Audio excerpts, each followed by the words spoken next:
ठीक है बच्चों, तो आज हम लोग आ गए हैं पार्ट 2 लेकर चैप्टर लाइट का। कल हम लोगों ने पार्ट 1 पढ़ा था जिसमें हम लोगों ने पढ़ा था कुछ मिरर के बारे में। मैंने आपको बताया था, अगर आप लोगों ने वो पार्ट नहीं देखा है तो पहले बेटा वो पार्ट देख लें, क्योंकि जब तक वो पार्ट नहीं देखेंगे तब तक आगे का पार्ट समझ में नहीं आएगा। तो कल हमने आपको कुछ टर्मिनोलॉजीज़ बताई थी, जैसे कि आपको हमने pole, centre of curvature, radius of curvature, principal axis, principal focus, जो कि कॉनकेव और कॉन्वेक्स मिरर में होते हैं, उनके बारे में हमने आपको बताया था। आज हम लोग इसके आगे बढ़ेंगे बेटा। तो अब हम कुछ रूल्स पढ़ेंगे। तो हमारे पास, मैंने जैसा कि लास्ट में आपको बता दिया था कि हम लोग यहाँ पर 4 रूल्स पढ़ेंगे टोटल, ठीक। तो जिसमें से पहला वाला जो रूल है, यानी कि रूल नंबर 1 जो है, मैं आपको एक साथ दोनों मिरर के बारे में बताता हुआ चलूँगा, ठीक है।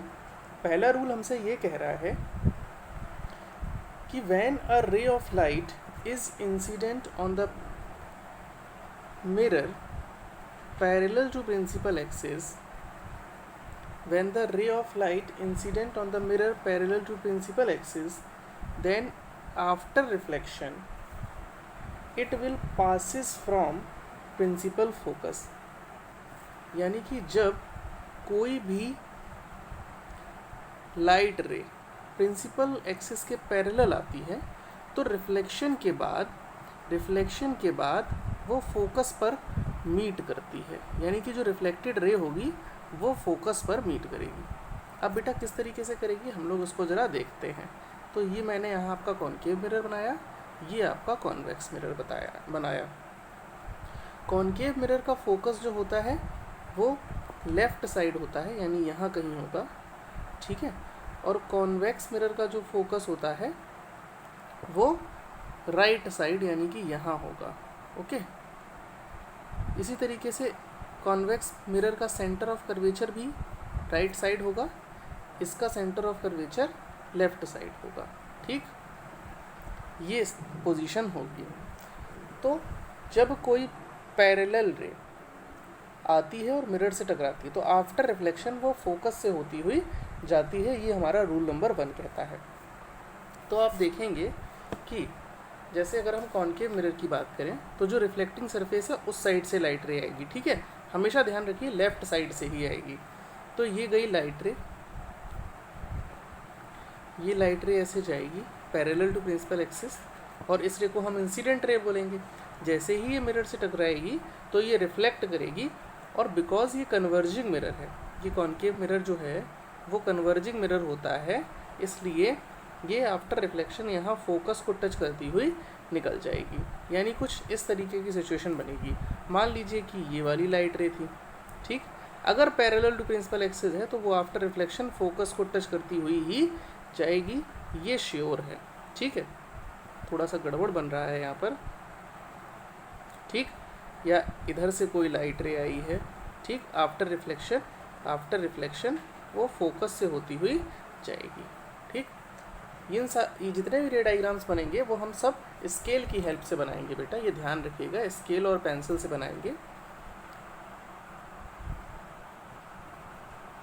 अब अगर बात करें कॉन्वेक्स मिरर की, तो कॉन्वेक्स मिरर में जो light ray parallel to principal axis आएगी तो आफ्टर रिफ्लेक्शन वो कुछ इस तरीके से चली जाएगी, राइट, क्योंकि ये डाइवर्जिंग मिरर होता है तो ये लाइट को डाइवर्ज कर देगा। लेकिन अगर हम इस रिफ्लेक्टेड रे को पीछे की तरफ प्रोड्यूस करें तो हम देखेंगे कि ये रिफ्लेक्टेड रे फोकस पर जाकर मिलेगी। या आप कोई दूसरी लाइट रे लेकर देख लीजिए, जैसे ये अगर आई कोई इंसिडेंट रे तो आफ्टर रिफ्लेक्शन ये बेटा ऐसे डाइवर्ज कर जाएगी, और अगर मैं ये रिफ्लेक्टेड रे को बैकवर्ड ले जाऊँ तो मैं देखूँगा कि ये हमारी जो लाइट रे है वो फोकस पर मीट करेगी। तो ये हमारा रूल नंबर 1 था। रूल नंबर 1 कहता है कि कोई भी लाइट रे अगर पैरेलल टू प्रिंसिपल एक्सिस आती है तो वो मिरर से के फोकस पर जाकर मीट करेगी, या तो एक्चुअल मीट करेगी in the case of concave mirror, या अपीयर टू मीट जैसे कि हमने कॉन्वेक्स मिरर के केस में देखा। बात करें रूल नंबर 2 की, तो रूल नंबर 2 जो है वो हमसे ये कहता है, इसका जस्ट ऑपोजिट है बेटा रूल नंबर 2। रूल नंबर 2 कहता है कि एनी लाइट रे which falls on mirror passing from principal focus after reflection it will reflected back parallel to principal axis। यानी कि कोई भी इंसिडेंट रे, लाइट रे जब प्रिंसिपल फोकस से होती हुई आएगी, तो आफ्टर रिफ्लेक्शन वो हमारी प्रिंसिपल एक्सिस को के पैरेलल होती हुई जाएगी। ठीक, जैसे ये हमारे, मैंने मिरर बना लिए दोनों बेटा, ये हमारा हो गया फोकस, जस्ट अ मिनट, ये सपोज फोकस है, ये हमारा सेंटर ऑफ कर्वेचर है, इसी लाइन पर होगा, ये डॉट क्लियर नहीं बन पा रहा है बेटा, ये हमारा हो गया, ये हमारा हो गया फोकस,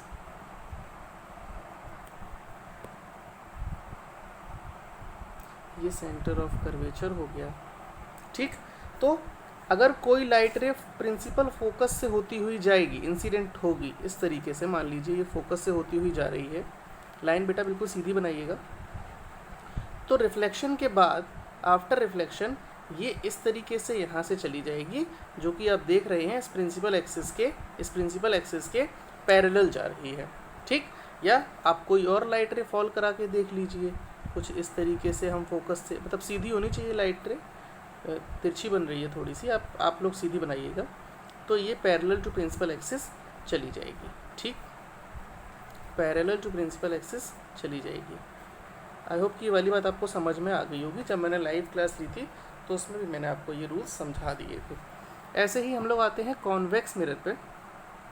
तो इसमें अगर कोई लाइट रे प्रिंसिपल फोकस से होती हुई आए, तो एक्चुअल में तो ये प्रिंसिपल फोकस से होती हुई नहीं आएगी।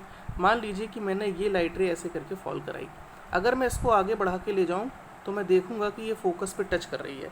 इसका मतलब ये मिरर को ऐसा लगेगा, ऐसा फील हो रहा होगा कि ये जो लाइट रे है वो फोकस से होती हुई आ रही है। ठीक, अगर फोकस से होती हुई आ रही है तो आफ्टर रिफ्लेक्शन, जैसा कि अभी बताया, कि वो प्रिंसिपल एक्सिस के पैरेलल हो जाएगी, यानी कि बिल्कुल उसी के साथ साथ जाएगी। या आप कोई दूसरी लाइट रे फॉल करा के देख लीजिए, जैसे कि मैं ये लाइट रे फॉल कराता हूँ यहाँ से, तो आप देख रहे हैं ये फोकस की तरफ लगेगा कि फोकस से आ रही है, तो ये after reflection parallel to principal axis चली जाएगी। तो यहाँ तक हमारे 2 रूल्स क्लियर हो गए। आई होप कि आपको समझ में आ गया होगा। कोई भी डाउट हो तो आप मुझे कमेंट करके पूछ सकते हैं। अब हम बात करते हैं रूल नंबर 3 की। तो रूल नंबर 3 हमसे ये कहता है कि जब भी कोई लाइट रे सेंटर ऑफ कर्वेचर से होती हुई आती है तो वो विदाउट एनी डेविएशन उसी पाथ से वापस लौट जाती है। जैसे कि आप यहाँ देखिए कि जैसे मैंने ये लाइट रे यहाँ से फॉल कराई, ये सेंटर ऑफ कर्वेचर को टच करती हुई जा रही है।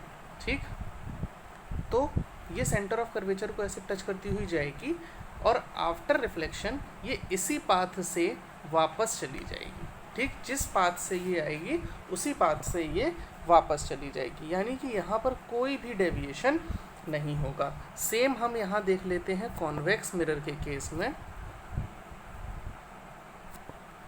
तो कॉन्वेक्स मिरर में मान लीजिए कि ये लाइट रे आ रही है, इसको अगर हम देखें तो ये हमें ऐसा लगेगा कि ये सेंटर ऑफ कर्वेचर से आ रही है।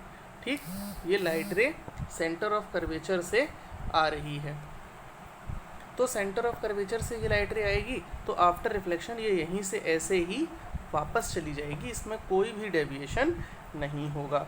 आई होप कि आपको ये वाला रूल भी समझ में आया होगा। बहुत सिंपल रूल था ये।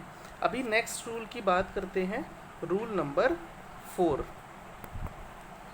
रूल नंबर 4, तो रूल नंबर 4 जो है वो हमसे कहता है कि जब भी कोई लाइट रे आप लोग मिरर को थोड़ा सीधा बनाइएगा, जितना ज़्यादा कर्व करेंगे रे डायग्राम बनाने में उतनी ही ज़्यादा प्रॉब्लम होगी। ठीक है, तो हल्का सा कर्व कीजिएगा, पर कम कर्व करना। ठीक है, अब हम बात करते हैं 4th रूल की। अगर कोई लाइट रे ऑब्लिकली जाती है और हमारे पोल पे डायरेक्ट फॉल होती है, राइट। ये पोल होता है, ये वाला पॉइंट पोल कहलाता है, ये वाला पॉइंट पोल। ओके, अगर कोई लाइट रे ऑब्लिकली पोल पर जाती है तो जितना एंगल इंसिडेंट का होता है उतना ही रिफ्लेक्शन का होता है, ये तो हम लोग पढ़ ही चुके हैं। तो जितना एंगल ये नॉर्मल के साथ, नॉर्मल कह दें या प्रिंसिपल एक्सिस कह दें, प्रिंसिपल एक्सिस ही यहाँ पे नॉर्मल हो जाएगा, जितना एंगल ये प्रिंसिपल एक्सिस के साथ बनाएगी उतना ही एंगल बनाती हुई ये यहाँ से रिफ्लेक्ट कर जाएगी, ठीक। जितना एंगल ये प्रिंसिपल एक्सिस के साथ इंसिडेंट रे बनाएगी उतना ही एंगल रिफ्लेक्टेड रे हमारी नॉर्मल के साथ, या यूँ कहें प्रिंसिपल एक्सिस के साथ, ये वर्ड ज़्यादा सही रहेगा, रिफ्लेक्टेड रे बनाती हुई निकल जाएगी। सेम यहाँ पर होगा, जैसे ये मैंने पोल पर डाली एक इंसिडेंट रे, तो ये जितना एंगल होगा, थीटा एंगल मतलब थीटा से रिप्रेजेंट कर सकते हैं, उतना ही एंगल बनाती हुई ये यहाँ से डेविएट कर जाएगी। मतलब जितना angle incident ray principal axis के साथ बनाएगी उतना ही एंगल बनाकर रिफ्लेक्टेड रे बाउंस बैक कर जाएगी। आई होप कि आपको चारों रूल्स समझ में आ गए होंगे। कोई भी डाउट है तो आप मुझे कमेंट करके पूछ सकते हैं। अब हम बात करते हैं इमेज फॉर्मेशन की, ठीक। तो इमेज फॉर्मेशन जो है वो हम पहले पढ़ेंगे कॉनकेव मिरर के लिए, ठीक। Image formation for concave mirror, convex के बारे में बाद में पढ़ेंगे। कॉनकेव मिरर के टोटल जो केसेस होंगे वो 6 केसेस होंगे, ठीक। कॉनकेव मिरर के जो केस हैं वो 6 होंगे और कॉन्वेक्स मिरर के जो होंगे वो ओनली 2 केसेस होंगे। इसीलिए हम पहले कॉनकेव मिरर पढ़ लेते हैं, फिर हम कॉन्वेक्स मिरर पढ़ लेंगे, ठीक।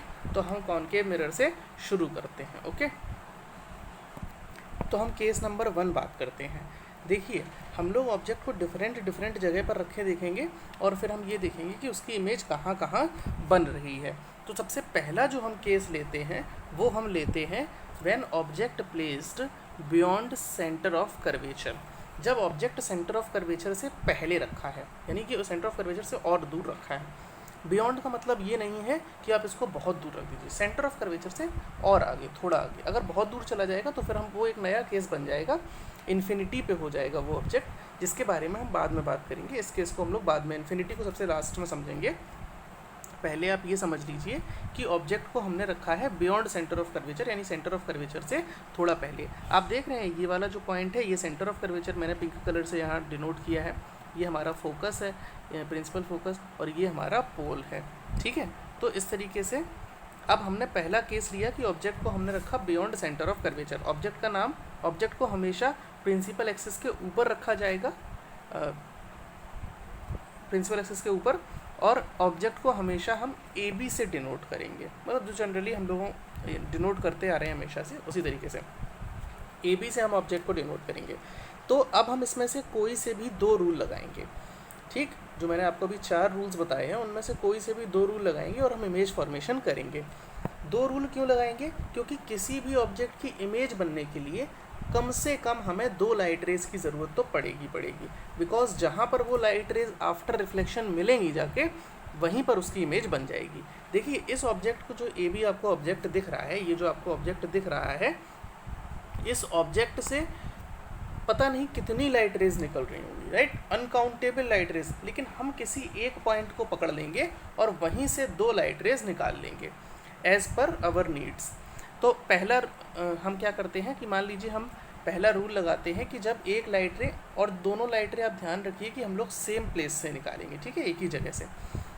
पहला रूल हम लोग यूज़ कर लेते हैं कि जब light ray parallel to principal axis, मान लीजिए मैंने यहाँ से ये लाइट रे निकाली, पैरेलल टू प्रिंसिपल एक्सिस आती है, तो आफ्टर रिफ्लेक्शन, हम अभी जस्ट रूल पढ़ चुके हैं कि आफ्टर रिफ्लेक्शन वो फोकस से होती हुई जाएगी, ठीक है। तो ये तो हमारा लग गया रूल नंबर 1। ध्यान रखिए, ये रे डायग्राम्स जो हम बनवा रहे हैं आपसे, इनको आप पेंसिल, स्केल, इरेज़र की हेल्प से ही काम करें, ठीक है। कभी भी without pencil, eraser, without measurement ये बिल्कुल ना करें। आपको पता है जितना डिस्टेंस पोल से फोकस का होगा उतना ही डिस्टेंस फोकस से सेंटर ऑफ कर्वेचर का भी होगा। तो ये दूरियां वगैरह, डिस्टेंसेस जो है बहुत अच्छे से मेज़र करें। तो फर्स्ट रूल हमने लगाया कि लाइट रे आई parallel to principal axis, after reflection वो फोकस से होती हुई जाती है। दूसरा रूल आप जो चाहे वो लगा सकते हैं। मान लीजिए कि मैं लगा ले रहा हूँ कि लाइट रे जो है वो फोकस से आई और आफ्टर रिफ्लेक्शन हमें पता है कि वो पैरेलल टू प्रिंसिपल एक्सिस चली जाएगी। ठीक, ये हमारी इंसिडेंट रे थी और ये after reflection parallel to principal axis चली गई। तो ये दोनों लाइट रेज रिफ्लेक्शन के बाद कहाँ पर मीट करें, तो आप देख रहे हैं वो इस पॉइंट पर मीट कर रही हैं। ठीक, ये इस पॉइंट पर मीट कर रही हैं। तो जहाँ मीट कर रही हैं वहीं पर ऐसे करके हम लाइन बना देंगे और ये ऐसे करके, और ये हमारी इमेज बन गई। और इमेज का नाम भी आप ध्यान रखिए हमेशा ए डैश बी डैश रखेंगे। ठीक है, तो ए डैश बी डैश इमेज बन गई। तो आपने देखा कि जब हमने ऑब्जेक्ट रखा था बियॉन्ड सेंटर ऑफ कर्वेचर, तो हमारी इमेज जो थी वो फोकस और सेंटर ऑफ कर्वेचर के बीच में बनी। ठीक है, तो अब आप इसका नेचर बताएंगे। तो नेचर ऑफ इमेज में सबसे पहली चीज़ तो हम ये बताएंगे कि क्या इमेज हमारी रियल बन रही है कि हमारी इमेज वर्चुअल बन रही है। तो आप ध्यान रखिए जिस तरफ हमने ऑब्जेक्ट रखा है अगर उसी तरफ इमेज बन रही है तो हम उस इमेज को कहेंगे कि वो रियल है। और अगर वो दूसरी साइड बन रही है यानी बिहाइंड द मिरर बन रही है तो वो हमारी इमेज जो होगी वो वर्चुअल इमेज कहलाएगी, यानी वो रियल नहीं होगी, उसको हम स्क्रीन पर ऑब्टेन नहीं कर पाएंगे। पहली चीज़ तो ऐसे समझ सकते हैं। या फिर अगर लाइट रेज एक्चुअल मीट कर रही हैं, सच में मीट कर रही हैं, तो वो हमारी इमेज रियल होगी। और अगर हम उसको अपीयर टू मीट करवा रहे हैं तो वो हमारी इमेज वर्चुअल हो जाएगी। अपीयर टू मीट कब होगा आप समझ सकते हैं, जब मिरर के दूसरी साइड जाएंगे, ओके, बिहाइंड द मिरर पहुंचेंगे। तो इसीलिए हम देख रहे हैं हमारी लाइट रेज यहाँ सच में मीट कर रही हैं, यहाँ हमारी लाइट रेज सच में मीट कर रही हैं, तो ये हमारी इमेज जो होगी वो रियल होगी। और ध्यान रखिए कि रियल इमेज हमेशा इन्वर्टेड होती है, उल्टी होती है। रियल इमेज कभी भी इरेक्ट नहीं हो सकती, सीधी नहीं हो सकती। ठीक, तो रियल एंड इन्वर्टेड हमारी इमेज बनी, real and inverted. Real image always inverted होगी, ये ध्यान रखिए, और वर्चुअल इमेज ऑलवेज इरेक्ट होगी। आप देख भी सकते हैं ये यहाँ उल्टी इमेज बन रही है, देखिए नीचे उल्टी बन रही है, राइट, ऑब्जेक्ट सीधा रखा था, इमेज उल्टी बन रही है। तो रियल एंड इन्वर्टेड इमेज हुई। साथ ही साथ दूसरी चीज़ हम बताएंगे कि इसका साइज़ कैसा है।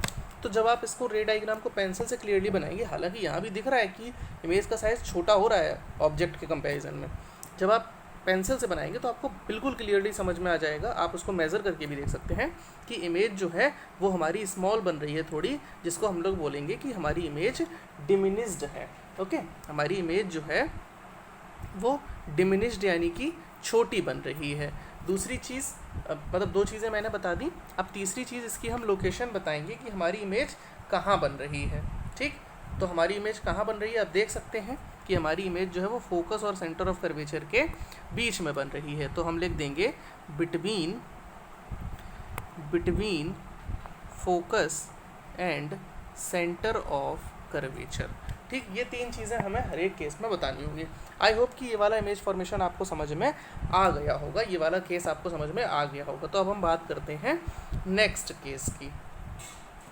ठीक, तो नेक्स्ट केस अब हम देखेंगे कि अब हमने ऑब्जेक्ट को रखा सेंटर ऑफ कर्वेचर पे। अभी हमने सेंटर ऑफ कर्वेचर से पहले बियॉन्ड रखा था, अब हम ऑब्जेक्ट को धीरे धीरे करके मिरर के पास लाएंगे। तो अभी बियॉन्ड सेंटर ऑफ कर्वेचर था, अब हम लेकर आए इसको सेंटर ऑफ कर्वेचर पर। तो वही सेम कोई से भी दो रूल लगाइए। तो हम पहला रूल मान लीजिए लगा देते हैं, कि अब हम प्रिंसिपल एक्सिस के पैरेलल लाइट रेज लाएंगे और आफ्टर रिफ्लेक्शन बेटा हम सबको पता है कि वो फोकस से होती हुई चली जाएगी। ठीक, पहला रूल तो ये हो गया।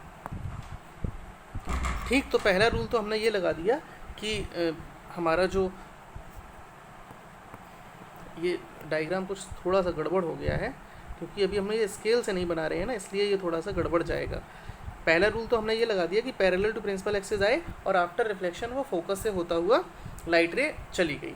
दूसरा रूल हम चाहे कोई सा भी लगा सकते हैं। मान लीजिए कि हम लगा देते हैं कि जो लाइट रे थी वो फोकस से होती हुई गई और आफ्टर रिफ्लेक्शन वो लाइट रे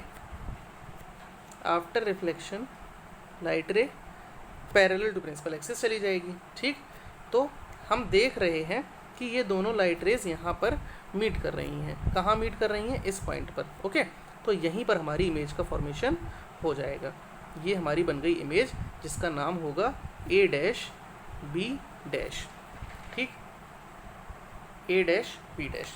तो अब हम आपसे कहें कि इसका नेचर बताइए, तो आप कहेंगे कि इमेज जो है, बिकॉज वो मिरर के सेम साइड बन रही जिस साइड ऑब्जेक्ट रखा था, तो इमेज है हमारी कैसी, कैसी है इमेज, रियल एंड इन्वर्टेड, ठीक, रियल एंड इन्वर्टेड। साथ ही साथ अगर हम आपसे बात करें साइज़ की, तो जब आप इसका रे डायग्राम आप पेंसिल स्केल से बनाएंगे तो आप देखेंगे कि ये जितना बड़ा ऑब्जेक्ट है उतनी ही बड़ी हमारी इमेज भी बनेगी। तो हम कह देंगे it is of same size, ठीक है, the image is of same size as the object. ये दो चीज़ें। अब तीसरी चीज़ लोकेशन की, ये कहाँ पर बन रही है, तो हम देख रहे हैं कि हमारी इमेज जो है वो सेंटर ऑफ कर्वेचर पर ही बन रही है, जहाँ ऑब्जेक्ट रखा था उसी जगह पर, यानी एट सेंटर ऑफ कर्वेचर, ठीक, इतना क्लियर हुआ। अब बात करते हैं केस नंबर 3 की, ठीक है। तो अगला केस, अब हम अगला केस लेते हैं जब हम ऑब्जेक्ट को रखते हैं सेंटर ऑफ कर्वेचर और फोकस के बीच में। अब हमारी इमेज की फॉर्मेशन कहाँ होगी, तो कोई से भी दो रूल लगाइए, सेम वही चीज़, कोई से भी दो जो आपकी मर्जी हो। तो हम पहला लगाते हैं कि पैरेलल टू प्रिंसिपल एक्सिस एक लाइट रे जाती है और आफ्टर रिफ्लेक्शन वो फोकस से चली जाती है, ठीक। तो पहला रूल तो ये लग गया हमारा। दूसरा रूल हम लगा रहे हैं, सपोज़ कि हमारी लाइट रे जो थी वो फोकस से होती हुई गई और after reflection parallel to principal axis चली गई। तो आप देखेंगे कि हमारी जो लाइट रे है वो कहीं इस जगह पर आकर मिलेगी। तो जहाँ मिलेगी वहीं पर हम इमेज फॉर्मेशन कर देंगे, मतलब वहीं पर इमेज फॉर्म होगी। तो ऑब्जेक्ट का नाम था AB और इमेज का नाम होगा A डैश B डैश, ठीक। अब इसके नेचर के बारे में बात करते हैं। तो सबसे पहली बात, इमेज रियल है कि वर्चुअल है, तो आप देख रहे हैं सेम साइड बन रही है, रेज एक्चुअल मीट कर रही हैं, तो हम कह देंगे image is real and inverted, okay, real and inverted. दूसरी चीज़ बेटा, क्या हमारी इमेज जो है उसका साइज़ बड़ा हो रहा है कि छोटा, तो जब आप इसको चेक करेंगे, मतलब आप स्केल पेंसिल से बनाएंगे, तो आप देखेंगे कि ये साइज़ में बड़ी बनेगी, ठीक। तो इमेज जो है वो बड़ी हो जाएगी, दैट मीन्स हम कह सकते हैं कि इमेज एनलार्ज्ड होगी, इमेज बड़ी होगी। नेक्स्ट लोकेशन की बात करेगा कि इमेज बन कहाँ रही है, तो आप देखिए सेंटर ऑफ कर्वेचर ये रहा हमारा यहाँ कहीं, और ये इससे और आगे बन रही है, तो हम लिख देंगे beyond centre of curvature, beyond centre of curvature, ठीक। तो अभी के लिए हम ये 3 केस ही रखते हैं, 3 केस ही रखेंगे। अगले वीडियो में हम आपको इसके बचे हुए 3 केस और कॉन्वेक्स मिरर के जो 2 केसेस हैं वो बताएंगे। तब तक घर पर आप लोग पढ़ाई ज़रूर करते रहिए, ठीक, पढ़ाई करते रहिए और घर के अंदर ही रहिए, बाहर मत जाइए, घर के अंदर रहिए, सुरक्षित रहिए।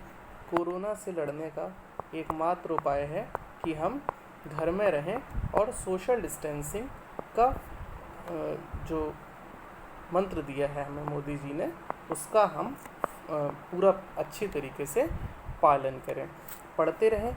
अगर वीडियो आपको पसंद आई, समझ में आई, तो लाइक करें, इसको अपने फ्रेंड्स के साथ शेयर करें, कमेंट करें अगर आपको कुछ पूछना है, और हमारे चैनल को सब्सक्राइब करने के साथ जो नोटिफिकेशन बेल है उसको दबा दें, ताकि जब भी कोई नया वीडियो आए तो बेटा आप तक वो तुरंत पहुंच जाए, ठीक। थैंक यू बेटा एंड बाय फॉर नाउ। मिलते हैं हम लोग नेक्स्ट वीडियो में।